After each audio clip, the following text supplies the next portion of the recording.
Robin, my friend, welcome to the Business Energetics podcast. Thank you. It is so good to be back. So good. Oh my gosh. Okay. We've both gone through like transitions, transformation. I feel like from what I've seen personally and with the business, you wrote your book. Like you've pivoted. There's been so much. I want to get into all of it. But something that I just want to kick off with is we've been having this conversation inside of CEO Club lately. And I thought immediately of you and was just like curious what your take would be. We've been talking about how business is so like all consuming, or it can be so all consuming, especially if you don't have like boundaries or, like in bowling, the little things like in the It's gutter, the bumpers. like the bumpers, Yes. like if you don't have anything like that, I mean, it will literally just take over everything. And I was sharing about how for me, I like that. Like I can easily be like a workaholic if you were to split everyone into like, yes, workaholic or not workaholic. Yeah. I could easily go on that side. But then I look around and I'm like, oh my gosh, like there's no balance, and balance is kind of your thing. So Mm. I'm curious, what are some ways that you have found keeping everything at least as balanced as possible and not letting the business like take over and consume your entire life? The $1,000,000 question right from the get go. Right? As you're asking this, it's funny because I start flip flopping in my answer of, oh, I'm really good at this. And also, I'm terrible at this, like at the same time. So I think that there's a lot of different ways to look at balance. There's a lot of different seasons where balance looks really different. We've talked about that before, even with our different kids' ages and just different seasons of life, it looks very different.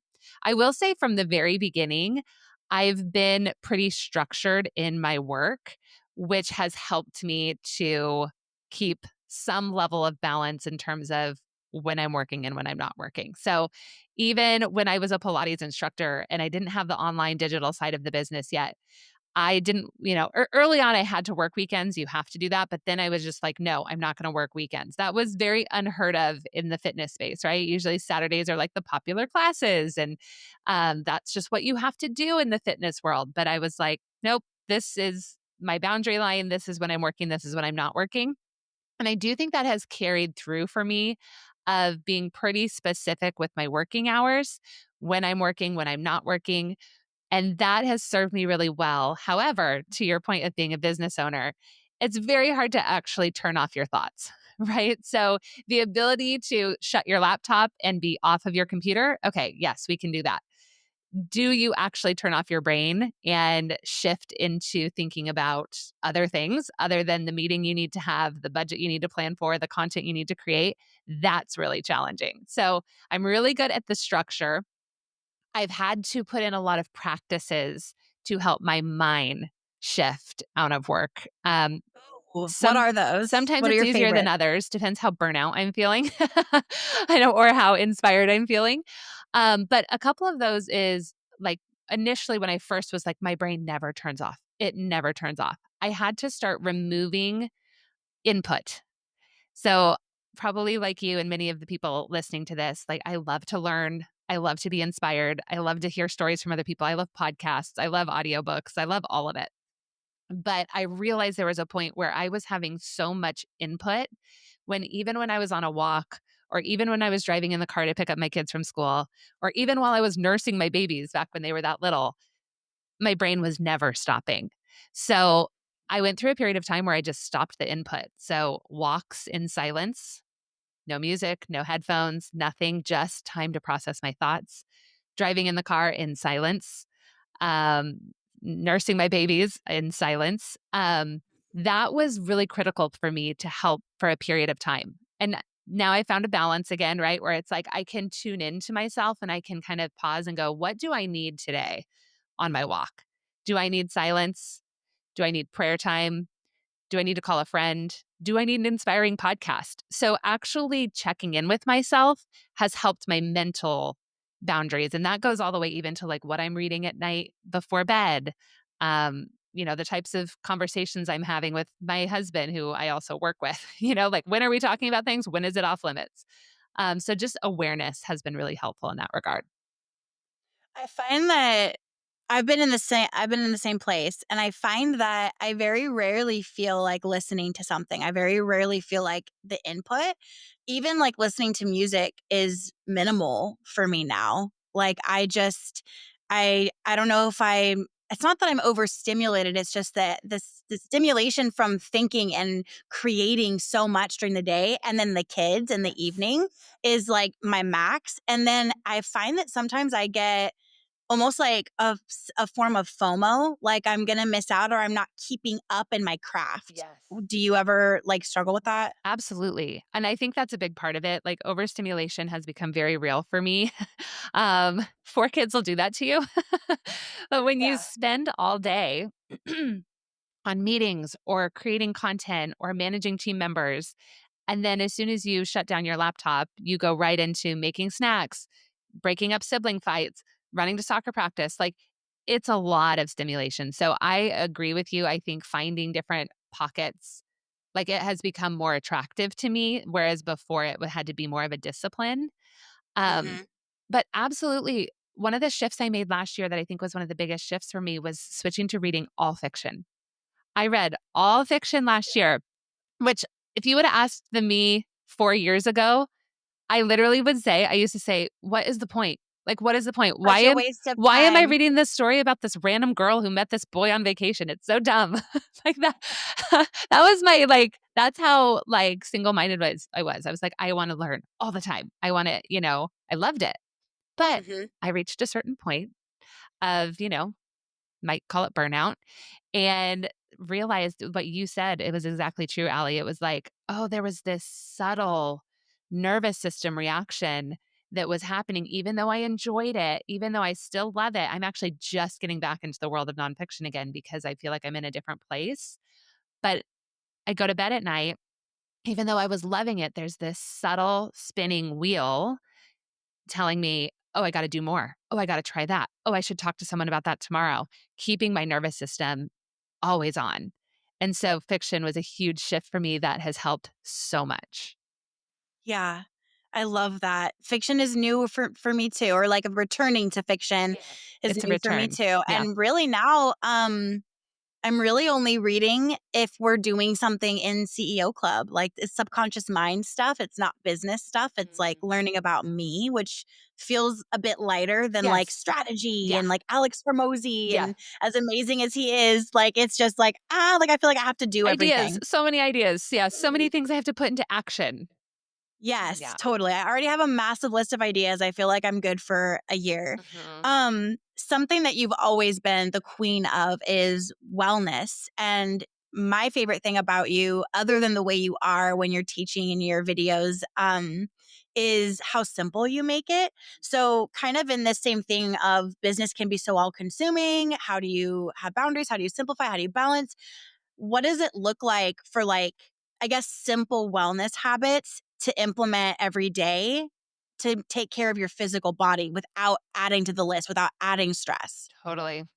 Yeah, this is really common, and it's why I talk about it so much. I have been in the place of feeling like I'm never doing enough, feeling like I need to be pushing harder or yeah, wanting to start that next thing, right? Getting that same fired up feeling almost related to business of like, okay, I'm going to start this and it's 4 days a week and I'm going to go hard.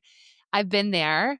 I've burned out on that. I've started and stopped all those workout programs in the past, which is what has really informed my approach to wellness now, which is much more of a consistent small steps approach.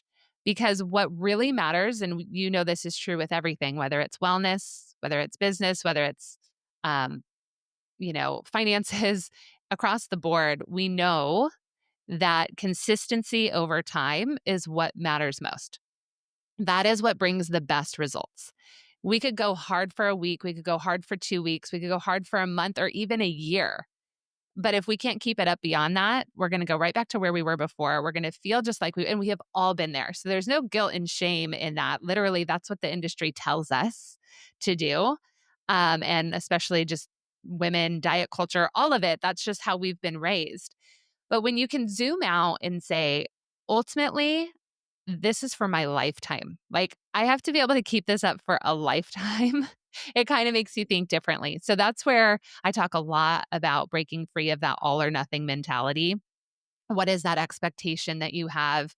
It could be big, it could be small. It could be, you could have set a goal for yourself that you want to go for an hour walk every day of the week, right? And that's a great goal, but how quickly we might fall off of that goal if we can't get that hour in one day. And then Tuesday gets really busy, and then you're like, oh, I can't do an hour today. So I'm not going to do it at all.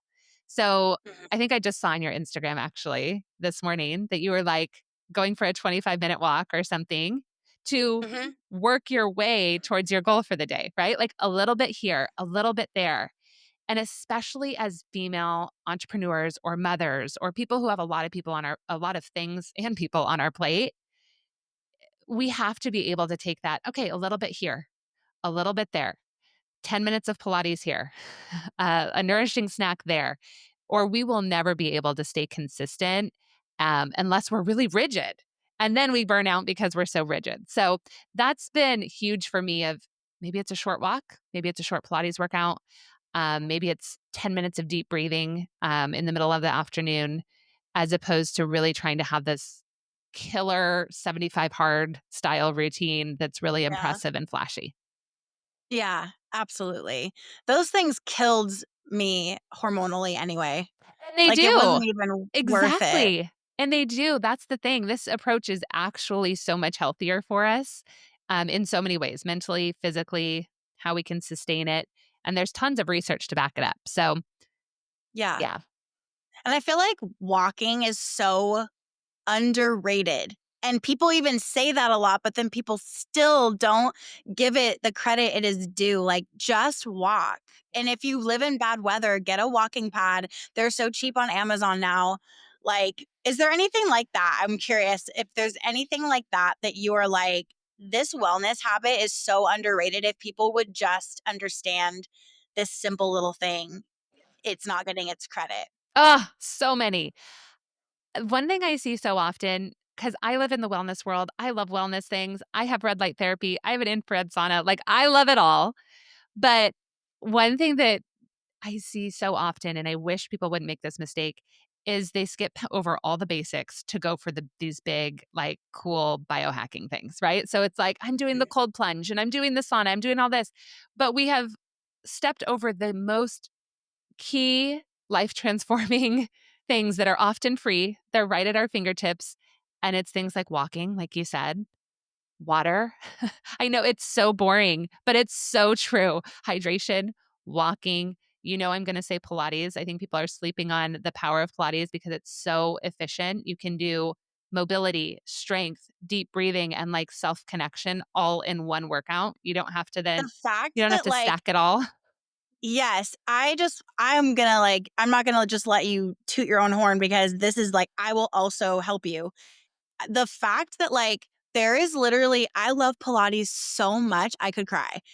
There is so much that happens in one session, and you can pick, like, I feel like there's different genres of Pilates and difficult levels of Pilates, but in general, like, I just did a 25-minute one this morning because I just woke up feeling it, Mhm. and it was like yoga, core conditioning, um, resistance training, like Yeah. everything in one. And it was the perfect amount of like, oof, like that stretched me. Like I Yes. feel it, but I'm not dying. I didn't even work up a sweat. And I did a full 25-minute workout that felt really good. And like after I finished, I was like, that feels complete. And I know I'm going to walk today. So Yes.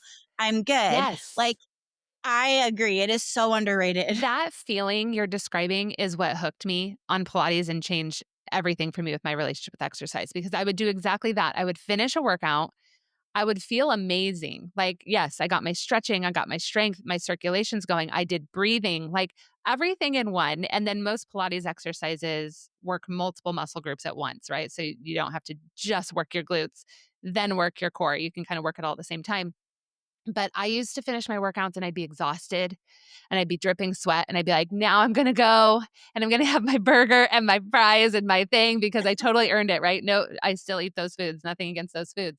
But it was this feeling of exhaustion and then needing to like reward myself. And 'cause I earned it, and then I'd feel worse about it, and then I'd have to push myself harder the next day. Pilates, like that feeling that you just described, I get up, I feel good, I feel energized, and I feel motivated to, like, go eat my normal nourishing breakfast and my water. I don't feel like like, killed myself to get that workout done, and that's a game changer. I will say walking, I know you just said that. It changed my life when I added it in every day. I think it was about a year and a half ago now, and I miss days, of course, I'm not perfect. But the shift, I was in such a funk. I was just, like, feeling flat. I was feeling unmotivated. I was like, "I don't know if this is depression or if this is just a funk. I don't know what I'm in." And my friend was like, "Maybe you should walk." Like the most simple thing. I'm like, "That's a good idea. I should get out off my Zoom screen and go walk." And I had so many mental barriers to, I don't have time though. I really don't. Like, my look at my calendar. I am blocked off from 8 to 5, and then it's dinner time and it's bedtime. And then I started really looking at my calendar and I was like, okay, I drive the kids to school Monday, Wednesday, Friday. So I'm able to block out that hour Monday, Wednesday, Friday. Why can't I block out Tuesday, Thursday at that same hour? Like, Mm. technically I could, right? But I was telling myself, no, I have to have that for meetings because I have so much work to do and I have so much I have to get done. But I'm like, I'm the boss. I could It's actually fine. do it. It was a story I was telling myself. So I started with just Tuesday, Thursday. It was like 8 to 9. That was my walk on Tuesday, Thursday. And then what happens when you start, and you've probably experienced this, when you start to realize, oh, I'm doing this, I'm spending an hour offline from my team, getting this in, nothing's falling apart, everything is fine. Then you start to see what's possible for you. And you're like, oh, okay, actually, I can do this, or I can fit in 20 minutes here, or I can fit in 20 minutes there. I just had the same conversation with a friend who was like, who has time to walk an hour a day? And I was like, I was saying the same thing, and I did not think I could. But when you start to just say, well, what if I did a little here and a little there? I have a walking pad, right? And it's changed how I feel in so many ways. I think my mental health is 100 times better. Yeah. I figured out the 10,000 steps thing. I was like, I'm just curious. Like, why does everyone obsessed with this? Why is everyone, and like, I'm competitive. So I was like, I feel like I'm at a season of my life where I could get that in, but I don't know how long it will take. So I figured it out. And I know that if I do 4 25-minute walks, like good speed walks, brisk walking, I will get 10,000 steps or just under 10,000 steps. So, but the rest of the day, I'm definitely gonna get 10,000. And it broke it down and it's been pretty easy. Sometimes I'll just go really far and just get it all in if I have like twice a week I do that, but breaking it down, like sometimes it's just as simple as making this goal like an hour a day. Instead, do bite size. Like how Totally. many 10 minutes could you do? Yep. I literally did that one time. I think I shared about it because I was, home, didn't have childcare, but I'm like, so I was walking just laps around our house outside in the yard, 10 minutes at a time. I'm getting sunlight. I'm getting off my computer. I'm taking some deep breaths. I'm connecting with my body. Like processing thoughts. This is small. This is so simple. It's free to everyone. It's available to all of us. And we really undervalue, I think, the actual impact it has on not just our physical health, but our mental health and our mental clarity and Yeah. inspiration, all of that from Yeah, walking. absolutely. I get so many good ideas when I'm walking and I'm able to implement some of them right then and there. I film half my content when I'm on a walk. Mhm. Mhm. I just pull it out and do my thing. I also think that we have this like I think the all or nothing mentality is very real, but it goes a step deeper. I feel like when you are almost all or nothing about like if you're not wearing workout clothes then you can't work out. Yes. Like I'm already dressed like bitch, literally just put on your sneakers and go outside. We do this so much to ourselves. It's like these I used to Like believe rules. I used to believe it had to be an hour-long workout. I used to believe I had to be sweaty in order for it to be worth it, right? Workout clothes is a huge one. I'm always telling people, like, get down in whatever you're wearing. Whatever you're wearing, do 10 minutes standing at your desk right now. Walk outside, walk on, the treadmill, PJs, whatever it is. We don't have to have these formalities around exercise that we've seen for so long. And in fact, the studies and the research shows that it is actually more beneficial for your body to be having more movement throughout the day and having this active lifestyle as opposed to going to the gym for an hour, crushing yourself and then sitting for 8 hours a day. Oh, wow. So that's what so many of us have done, right? We're like, we got our workout in, but then we go sit the rest of the day. And then we get a workout in the next day. It's actually better for us to just be moving more throughout the day, which can Yeah, happen in whatever you're wearing, wherever you are. totally. And so Just a catch little bit. yourself. Like, I think that's the thing. We can catch ourselves and be like, what's that? What's holding me back right now? Is that really true?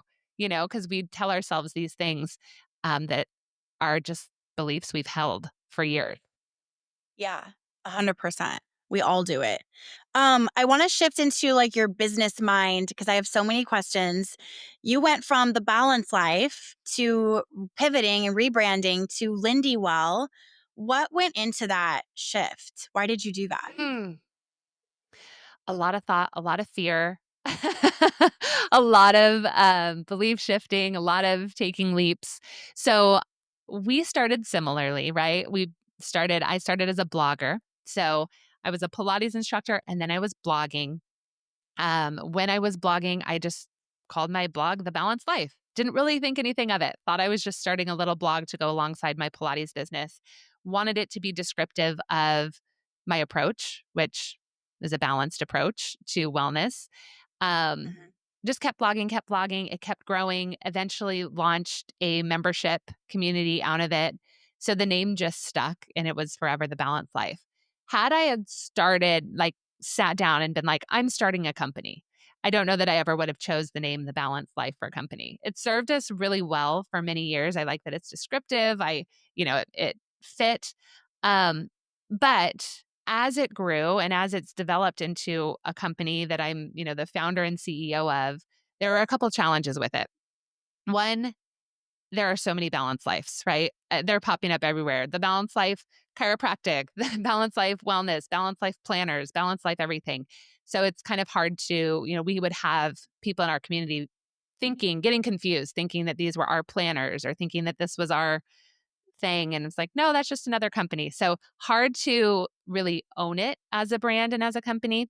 When we wanted to branch out into physical product, so we have Pilates mats and eco friendly Pilates and at home workout gear. We couldn't trademark the balanced life in that industry. It's just such a Mm, generic term that you just couldn't do it. So we would have had to come up with a whole new brand name for our physical products.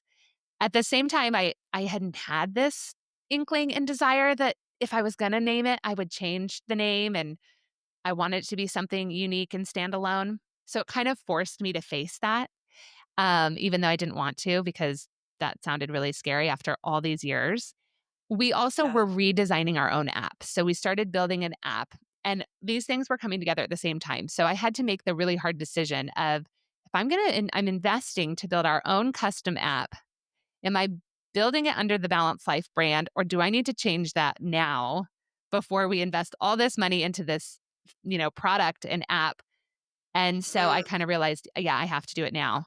And I prayed about it. I journaled about it. I was scared. I knew our community would have opinions about it, which we can talk about. mm, But I felt like it was the right thing to do. So made the bold move, changed the name. We had to kind of rip the Band-Aid a little bit. We changed the name of the company at the same time as we released the new app, which caused a lot of feelings for people, change at one time, a little disorienting. I would have preferred to have do that a little bit more stair-stepped, but it was just kind of the situation we were in. But I'm so glad I did it. Um, we made it through. We made through the transition. It was a huge project to rebrand everything, but again, I'm so glad I took that step and it feels, much more in alignment now with who I am, who we are, what we're trying to do. So it was worth all of the discomfort and fear. yeah. I know firsthand the community uproar that a pivot and especially a rebrand can cause is honestly for me, just maybe because I'm so like, I don't know, it just doesn't really matter to me. Like if somebody were to do that, I'd just be like, oh, cool, good for her.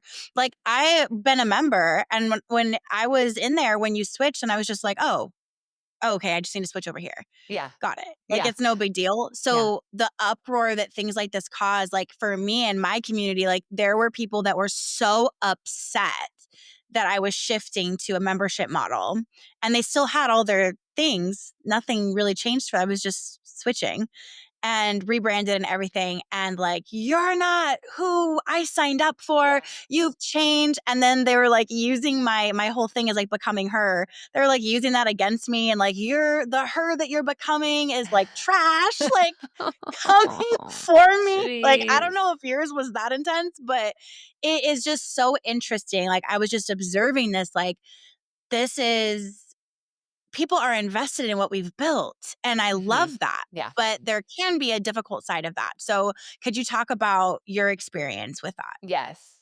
And I can relate. I'm sorry that that what people So have come at extreme. you with. Yes. But yeah, first I have to always shift my mindset to say what you just said, which is how great that we have created a community that people care so much about. Yes. That is something to be proud of. It means it's having meaning in their life. It's something that is stable and consistent for them that they really rely on, right? So there's one hand of that's my well thought out thought, right? But the Yeah, like and the reason. yes, exactly, because that's ultimately true. When you're going through it though, it's very hard to not take it personally. It's very hard to, at least for me, it was to not feel it, like not feel the sting, I guess, because even though I knew I was doing the right thing, even though I knew nothing was changing, we just have to get through this, shift to a new platform and new name so I could stand on that. But it definitely makes you face where your identity is tied up in in all of it as well. And I almost felt like I needed to go through that to help separate my identity as well. Does that make sense? Mhm. Like, even though it was Absolutely. just a name brand, it wasn't even like I know you kind of like changed your topics. Like, I'm still talking Yes. about the same things, doing the same things. It was just more of a name physical rebrand. But I recognized, though, I knew I would get feedback. I knew I would get people who were unhappy with me and disagreed with me. And something in me, though, felt still like, but I need to do this. I need to be allowed to evolve, and Mhm. I'm creating a story that I'm not allowed to because of people might get upset. And I just know that, yeah, that's like a really tough balance to walk through because I had to keep coming back to myself and saying, what's the best decision for me, for the company, for the brand? And this has happened in other ways too, right? When we are changing the size of our team or adjusting the focus of the team or different things like that, where it's really hard when you know you're going to upset people. Mhm. Especially people that you're in that situation, like, you're working closely with them, you care about them, like, you want none of us want to be perceived as, awful or greedy Yeah. or selfish or anything like that, and in fact, some of us have spent our whole lives trying not to even to the detriment of ourselves. Yeah. So I agree, like a pivot, a rebrand, a shift of any kind in the business that it is at your hands and everyone knows you're doing it Yeah. is terrifying in so many ways because of all the different ways people are perceiving what Yeah. you're doing. Mhm. And then when you have to step back and say, their perception of this is their perception of this, right? Like, why, why someone is so upset about this, I have to always remember it's for a reason for them, like it's because their life might be changing right now. They might have recently lost a loved one. They might be going through some kind of identity shift that they don't like. And this was a constant for them that just got changed. And it's a conduit for them, an opportunity for them to, like just it's a real lesson in, is this about me? All I can do is stay true to my values, stay true to my vision, have integrity, right? And keep moving forward, knowing that you can never make everyone happy. And I think that's one of the hardest lessons to learn, especially in the online space when Mhm. you're only it's it's not a full 360 well-rounded relationship with each person in your community, right? You are showing one part of your life and one part of your one dimension. And you can't ever expect that everyone's gonna like what you do, but we try. We try so hard, don't we? Like, unintentionally even to just, be liked and not upset people and not ruffle feathers, and I've been in I've seen you push back on that and be like, "This is who I am, and I'm not gonna live like that anymore," and I just think that's really Mhm. inspiring because that's really, really hard to do. Yeah, and just deciding what are those things gonna be for you. Mhm. It's not everything. It's not like I'm out there trying to be like a honey badger, like just coming for everyone and like being super aggressive. But there are certain things where it's like that feeling, that knowing of like, ooh, I'm about to self suppress again. Mm. And that I won't do. No. Mm. Mhm. So like knowing where it's coming from, I think is huge. I feel Yeah. like, And um, go ahead. I was just gonna say, and for me, I just bring it back so much to the people who know me best, right? Like that's where am I making my kids proud? Am I showing up for them as the mom I want to be? Am I showing up as the wife I want to be, the friend? For me, like my relationship with God, that's Mhm. where that's all we really have, right? So Yeah. making like that circle a little smaller to make sure am I do being who I need to be and want to be in these key relationships? Okay, that's all I can really focus Absolutely. on. Absolutely. And I think that gives you a really good foundation to kind of come back to when things get murky and you get overwhelmed, emotionally confused and conflicted with all the decisions that you're making and how everyone's feeling about them and all the Mhm. things. It's chaotic. One of the last questions I wanted to ask you is kind of just piggybacks on this. If a founder feels stuck in their business, because I feel like the pivot, the rebrand, these all come from us feeling like something's just stuck, something's not right, and you've been through that. Not just in the sense that they need to rebrand or something needs to shift like that, but if they just feel like stuck, disconnected, blah, like it's just not going, how do you recommend they reconnect with what feels right to them? Or like I like to say, reconnecting with like the spirit of your business, like why you started it in the first place. What's Oh, your recommendation? it's such a good question. And I want to just encourage anyone that this is so normal, right? I think we all go through these cycles. I've been doing this long enough now to where there are seasons where I'm feeling really motivated, really connected, really inspired, like I'm in my sweet spot. And then there have been seasons where I get out of that. Sometimes it's outside of my control, right? Sometimes it's just season of life.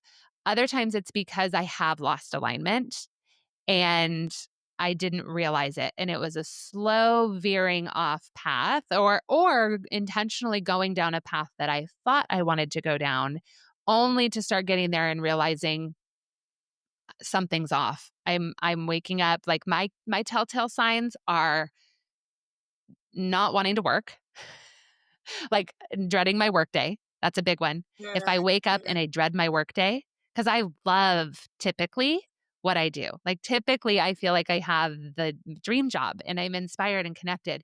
As soon as I start waking up and feeling dread at what's ahead of me, I know something's off. And sometimes that can be a small shift, like, oh, I'm not spending enough time in the things that bring me a lot of joy. I'm spending too much time on Zoom calls. That's a big one, by the way. Those will really drain you. um, and sometimes it can be a small shift.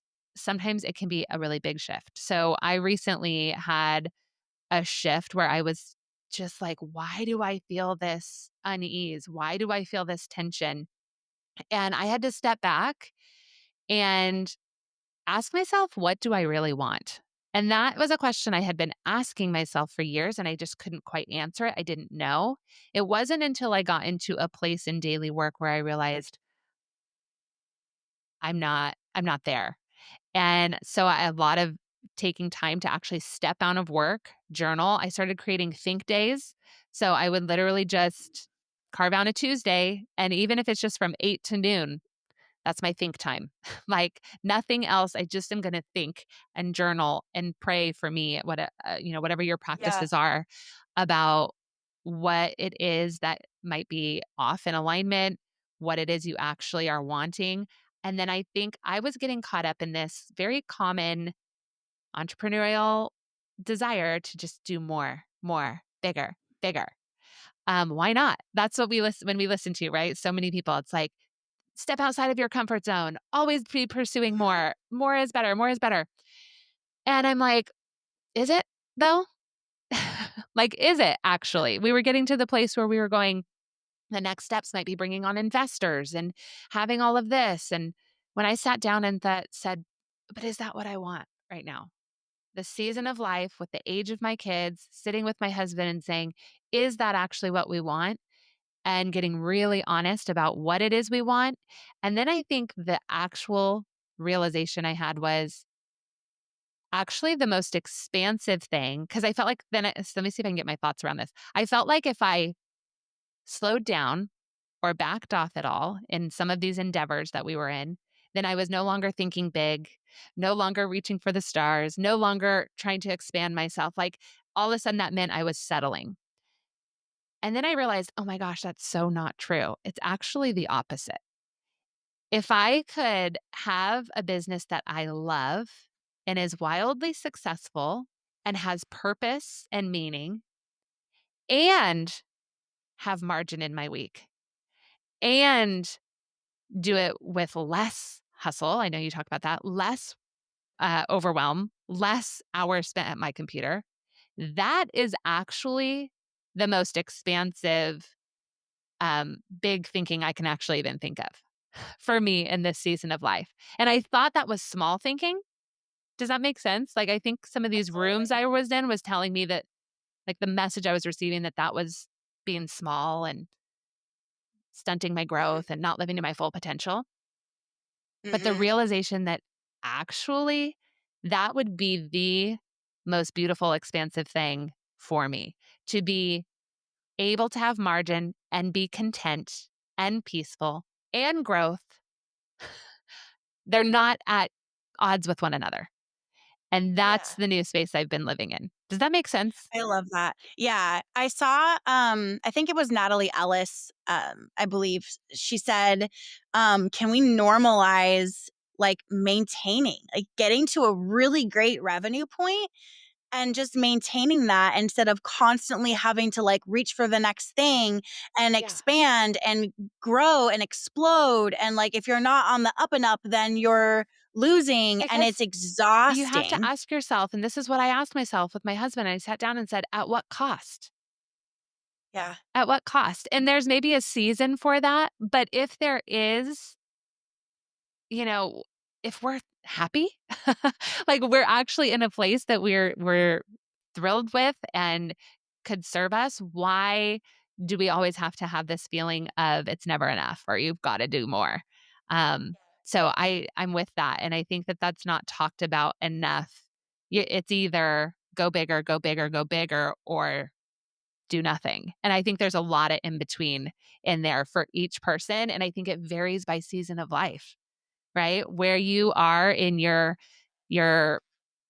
personal journey, where you are in your age, where you are in your family life, your marital relationship, your partners, wherever you're at, is going to affect what actually is most aligned for you. And I think pausing more often to ask that. I've had a few friends who have really given me that freedom to and kind of pushed back on some of my things like, well, and why not? Why can't you do that? Or why do you have to do that? And I'm like, I don't know. Mm, I just thought I did. I don't know where yeah. that's coming from, right? So then digging into where is that thought coming from and why am I telling myself that story that I have to keep pushing or I have to do more or that's my only option. Yeah. Sometimes the most expansive thing you can do is to maintain the abundance you've already created for yourself. Hmm. I really believe that that's just like it's another I feel like our theme is underrated. It's like these Yeah, underrated underrated. little And things. even things of different season of life. I was just thinking about this morning, and this isn't going to pertain to everyone, but it will pertain to those who are growing businesses. And you know, for many years there was, it's like, why don't you have an assistant doing these things for you? You should be in that next level, and you should have an assistant doing all of these lower level Mm, tasks. Da da da. And I've had multiple assistants over the years. It's been a huge gift to me. 4 kids running a business. There have been times where I'm like, yes, I need it. I currently don't have an assistant. But I love it. Like, I'm in a season where I'm like, I don't know what it is. There's something about, like, I'm wanting to be in my house doing the things and picking up the mhm. shoes and labeling the Like, there are some things I still don't wanna do, don't get me wrong, I hate Amazon returns. Sure. But there's something in this season where I'm like, "No, that to me is where I wanna be, actually." I wanna spend days in my home, putting away shoes, organizing laundry, um, Yeah. and again, I think the message is often like, "Well, that's such a waste of time for a female entrepreneur who should be working on higher level things." I'm like, "No, no, no, this is actually the luxury for me right now." The fact that my business is doing well and thriving and growing, and I can be here in my kid's closet, organizing their shoes. Does 100%. that make Like, sense? still, yeah, hands-on, present, and I agree. I've done the same thing with assistants. I've had people coming in and, like, helping with the laundry and the cleaning and making snacks and all the things, having things prepped, and then this like, now, like, I we downsized, like, massively last year, and I don't even have a housekeeper now. Yeah. Like, the kids are older, we all just deep clean on Yeah. Saturdays and Yeah. maintain it through the week, and it's low key, it's, like, one of the highlights of this season for me right now. I don't know what it is. I'm like enjoying like making breakfast and like going to Trader Joe's by Mhm. myself. And like, it's not all like it's same thing. It's not always this like next level, like expansive, like you're thinking small. There's so much abundance and beauty in the day to day and in feeling into what each season is here to Yes. do for you and what Yeah. you want to do with it. Yes, exactly, and I think the abundance is that freedom to be able to choose and go through different seasons, and, I just don't think that's talked enough about, probably especially in male circles of, yeah, this is a season where I want to be more in that role versus a season where, no, like, what a privilege, right? We recognize this is all a privilege to be able to pay for support and help, um, Mhm. and then there are other seasons where maybe you don't have that privilege and ability, or your alignment is like, "No, this is where I actually wanna be and spending more of my time, and it brings me joy." So I think, like, the lesson there is having a filter, right, on the information you're always taking in. Like, I now listen to stuff and I'm like, "Hmm, that's not success for me." You know? Mm. "That's actually Mhm. not success for me." Good for them, or Yeah. that's not for me right now. Maybe in 10 years that, "Yep, oh, that's what I want," you know? I heard Because there's someone. so much life left to live, like, I have no idea what it will be like to not have any kids in the house. Right? That's a whole new So chapter that you will have a whole new level of time and freedom and opportunity to create a whole new yeah. season for yourself. It doesn't all have to be right now, like, you can have it all in terms of what you desire, but you don't need to do everything and then definitely not get it all done right now. Isn't that funny? I'm just realizing that. I think it's because I'm getting closer to that age of kids leaving the house. And like even 5 years ago, that felt so far off. I'm like, I'm gonna be so old. Like life is over. Well, that's a wrap. I Life might as is well just start the over. business and, All of a like sudden, yeah. you realize that's not that far away, and I am still, like, a whole human. I know the people older than us right now are probably, like, rolling their eyes and laughing, but you Yeah. all of a sudden go like, "Oh, I thought 40 was the end of the world," right, when I was younger. Now I'm like but all of a sudden I'm realizing, "Holy cow, I'm gonna have a whole life, uh, I'm just getting without started, kids in like the house." What? yeah. And in fact, like, if God willing, it's most of it is without kids in the house. It's wild. Like, this season just soaks up so much of your energy and your focus that it's hard to see past it. So it's like, yeah, like, girl, you've got time. Yeah. You have time. Just relax and ease into it. And you're doing so well. And like that just kind of pivots it to where you're like celebrating the wins instead of being so hard on yourself that you don't have more systems in place or whatever. Yeah. I think Yeah. looking at that and taking the time to just really journal what does it success look like for you right now can help you avoid a lot of mistakes of that I've made of even following other people's versions of success Yeah. of what I thought that would Yeah. be. And then I get there and I'm like, oh, that doesn't feel good, actually. Yeah. I love how much you journal. I'm such a journaler too. And when people tell me they're like, don't really like to journal, I'm like, are you okay? Are you Like, okay? you need a headstand? Like, let's check it. I love it so much. Like, the clarity literally just pours out. I love it so much. I have to say, I took a break from it for a while and I've been back on it and I'm with you. I'm like, why do I ever stop this? It's Why how did I I stop? process. Me too. Yeah. Me too. This is so amazing. What is going on with you in your business right now that you want to like point people to, or just tell us where to connect with you if they want to like send you a DM or something? What's the Yes. best way to do that?